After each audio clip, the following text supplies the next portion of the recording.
Welcome to the class, students. I am your professor. I will teach you about media decorum and what the not to trust from these snakes in the mass media, because they're always looking for an angle, and they're always out like jam, ready to smear and spread lies, deception, trickery. It's all subterfuge. It's a dirty game, but we play it, or at least you try to end up on the right side of it. Technically, I am, but I'm not a part of that bullshit, the chicanery. But anyways, what's up? It's your boy Cintron, come back at you with another analysis video. And I kid you not, that's the real name. Here's what Jalen Hurts could have said about Nick Sirianni, and this whole title is a whole setup. It's written to get you to think that he should have been doing something when really I'll lay out the bare bones and why he didn't have to do a goddamn thing. I'm just trying to help, but you're just hurting. You're hurting the cause. I mean, where do your loyalties lie? To the Eagles or to your bank account? Because I can see where the arrow is pointing. To the money. All right. He starts out with, it was a softball question. No, it wasn't. It was a question that was kind of like a walk-off. You can safely ignore it. Head to first base anyway. Following Thursday's minicamp practice, Eagles quarterback Jalen Hurts met with reporters to discuss how the offseason had gone so far. It's been a strange one, to be sure. No, it hasn't been. It's been your standard offensive coordinator, defensive coordinator, coaching staff gets cleaned up, and you bring in new people to replace them. How many teams did that this offseason? So what would be strange about it? Yes, you say we have a lame duck head coach. There's also been that situation, but we know that's common stance with these NFL franchises, wanting to sort of not put all their eggs in one basket. So with a new offensive coordinator in Kellen Moore installing an entirely new offense under the watchful eye of the incumbent head coach, Nick Sirianni. I mean, there's a handful of coaches in the league that are just CEO types, and we happen to have one of them. Dan Campbell's another one, but it's not like, I don't think Kellen Moore is being restricted because he can't. That was what we did last year with Brian Johnson, because he had an offense that he could have installed, but we didn't want to take the risk, straying from Nick Sirianni's offensive know-how. And you see where that got us. We got, a guy running an offensive system that can't even be run by the guy who, installed it. And it turned out to be a big show, because how am I supposed to, okay, this is Brian Johnson. I'm running something that wasn't built by me, but you want me to run it efficiently. It didn't make sense, man. It just didn't make sense. And you bring in, the guy's a greenhorn. He's a newbie to the NFL as far as being a coach. And then you spring offensive coordinator duties on him when it's not, this is his first year in that position, and you're asking him to run someone else's shop. If I'm gonna go down, I'm gonna go down fighting with my own weapons, not someone else's who I don't know how to use. All right. Anyways, ever since owner Jeffrey Lurie and general manager Howard Roseman decided to retain Sirianni as head coach and bring in Moore to run the offense, bird watchers have wondered how Sirianni would take to the change. Like, he's gonna take to it like his life depends on it, because he signed up for this. When he decided to stay on, unlike Doug Peterson, who decided to leave because, he decided to leave. He was fired, but he made a decision when he was not amenable to the changes that they wanted to implement. He wanted to stay with Press Taylor and his guys, and they said no. And Doug said, hey, I won a Super Bowl, I got you that, so I'm going to walk. Nick, not because he lost the Super Bowl, but he wanted to keep his job. And I think he knows that this could be his first and only crack at the apple. So he wanted to obviously stay in a position of power where he is as the head coach of the Philadelphia Eagles, who have a pretty sterling record over the past, 2 decades of winning culture. Albeit last season, we let things get off, go off the rails, and due to these decisions we made at these coaching spots. But after all, there's a sense that should the offense succeed in 2024, Moore will likely get much of the credit, which he should, because Nick Sirianni, it's not your system. We're gonna use some of what we've used in the past which you could be credited for slightly or not, but the bulk of the offense will be Kellen Moore's brainchild. Whereas if it struggles, Sirianni will likely be the one to lose his job over it, as he should be, because it was a losing side when he came in under the auspice of having, being in, not an offensive genius, but, that being his calling card. And then things went to when he was running the offense and he had to turn it over to Shane Steichen, who was fortunate enough to be able to hit the ground running in 2021, get us into the playoffs, and then, magnanimously, take off in 2022 with the offense under his direction. So Sirianni's gotten lucky at this point. If I'm gonna be labeled as a defensive or offensive guy, that better damn be my specialty. And it doesn't look like it's Sirianni's. He looks like he's a glorified hype man, to be honest with you. And there's nothing wrong with him being able to manage the day-to-day and do this and that, but not having a specialty to be able to fall back on, like Andy Reid or Kyle Shanahan, the guy in LA. It hurts.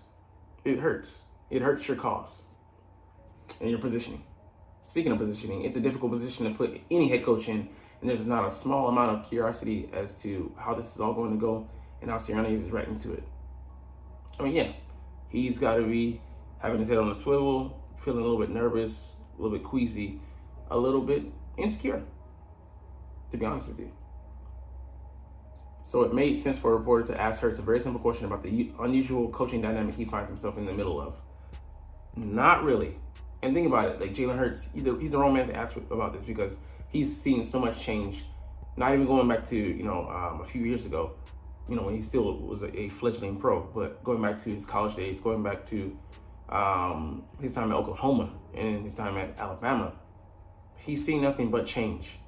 Offensive coaches coming and going, switching to Oklahoma, having to run a new system there, learn things on the fly. He's, for the better part of his mature years, he's had to learn, pick up new offenses, grow, not just shuffling the pieces in and out, the players coming in anew, but it's been, scheme after scheme, detail after detail, language after language, as far as like the verbiage goes.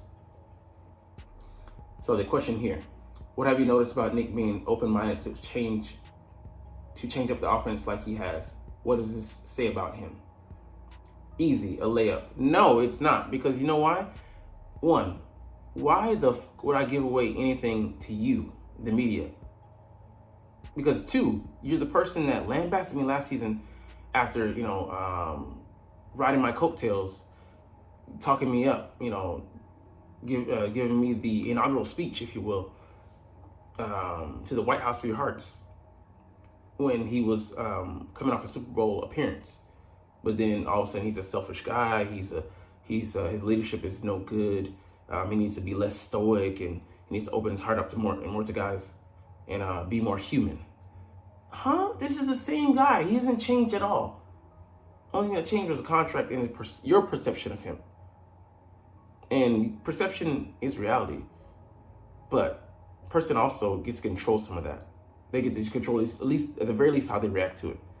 And he hasn't really changed. I didn't see any lashing out or frustration on the sidelines. All that stuff. You're judging something, on the TV copy that you have no idea what's going on behind the closed doors. All you can do is speculate, and speculation, assumptions make an ass out of you. So there are a million ways a veteran QB like Hurts could have answered this question without anyone raising an eyebrow. Hurts responded as if he was answering in a foreign language. No, he responded as if he was a spy in a foreign land. And, he doesn't want to be accused of being a double spy. Why the fuck would I give away the code to you or put myself in a compromising position when I don't have to blow my cover? Hurts. That's a great question. I don't know that I know the answer to it. Exactly. Feign ignorance. Why the hell would I open up to you when I show that you're wolves? I can't trust you. The minute I turn my back, you're gonna try and consume me, devour me. And then two, you're spin doctors. This is Beyblade. Y'all have 10 ways to Sunday to spend anything I give you. A morsel will turn into a whole meal with you fucking cooks. You don't know how to answer how your head coach, your boss, the guy who has been with you since 2021 is handling the new offensive concepts and changes to an offense he's overseen the last 3 years. Why don't you make your own speculations? Why should I do your job for you? You can't say whether he's been delivering a positive message to the team despite these challenging circumstances. Yes, because when we let you have a glimpse into the locker room, you tried to vilify A.J. Brown, the most team-first guy, misunderstood guy on the Eagles roster.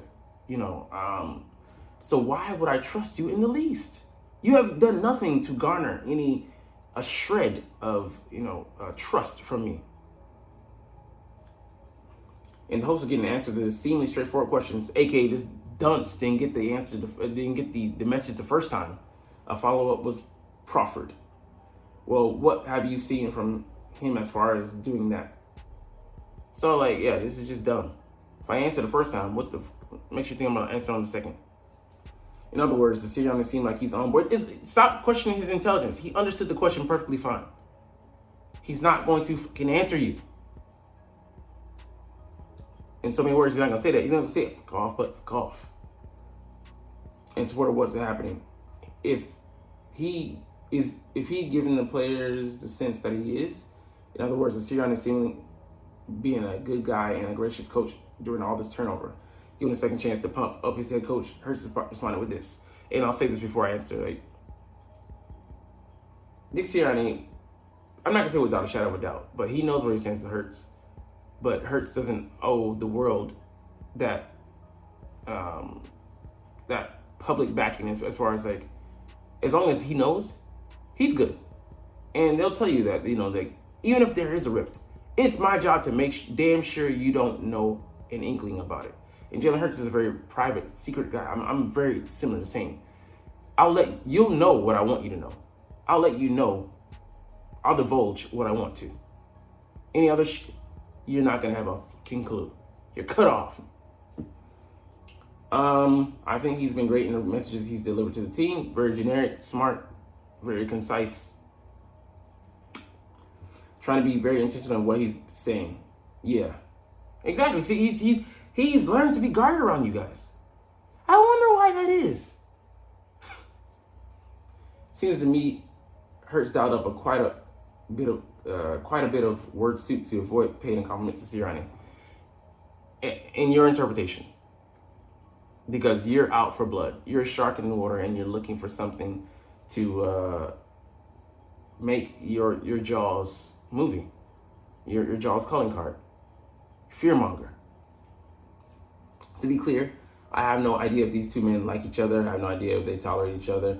Exactly, you have no idea. So that caveat eliminates anything you have to say after that. Basic journalism 101, or English lit. I have no idea if they hate each other, and I don't think you can solely infer the status of their relationship from these quotes. Then what was that whole passage right there for?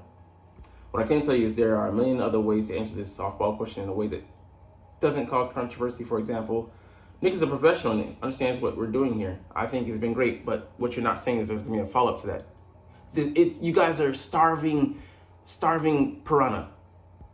You take the morsel and you pick it to the fucking bone. You're not going to be satisfied with skin or the second or third layer of muscle. You will strip that thing down until there's nothing left but a fucking carcass. If you could eat the bones, you would. If you know how to make bone marrow soup, you would. But you're just a fish.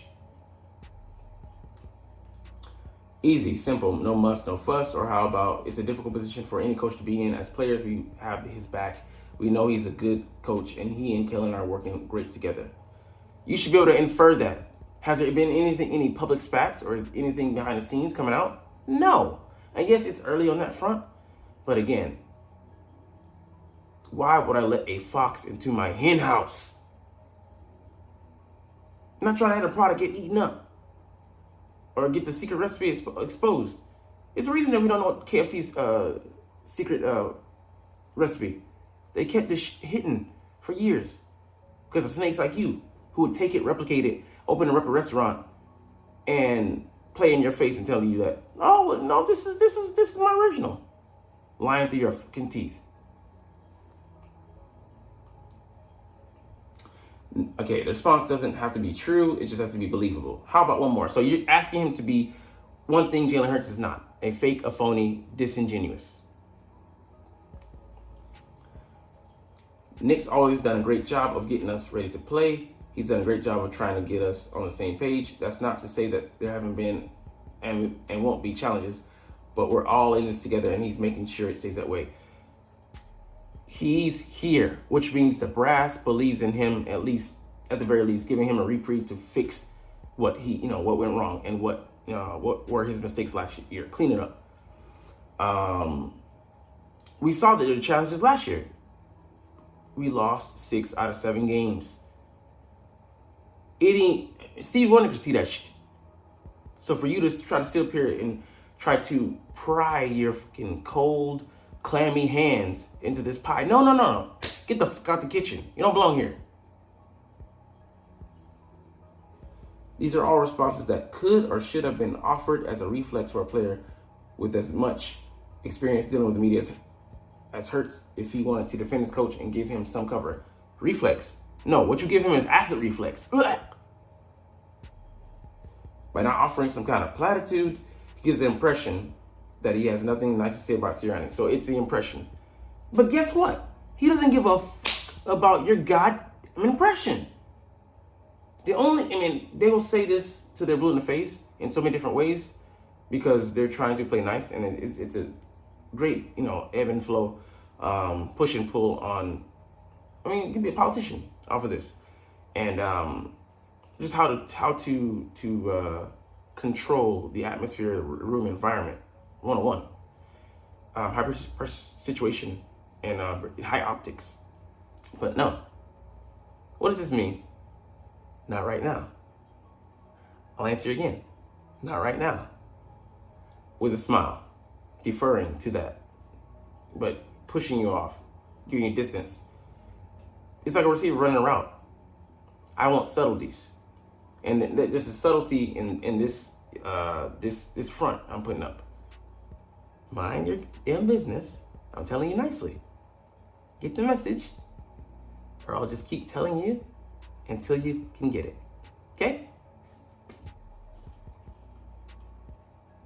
It's hard to believe Hurts was completely baffled by the soft-tossing reporter, especially given a second opportunity to answer. No, he was just excellently playing it off. A thing he does on a play that's called play action. What's the design of that? What's the goal of that? To fool the defense. Why he chose not to, once again, is anybody's guess.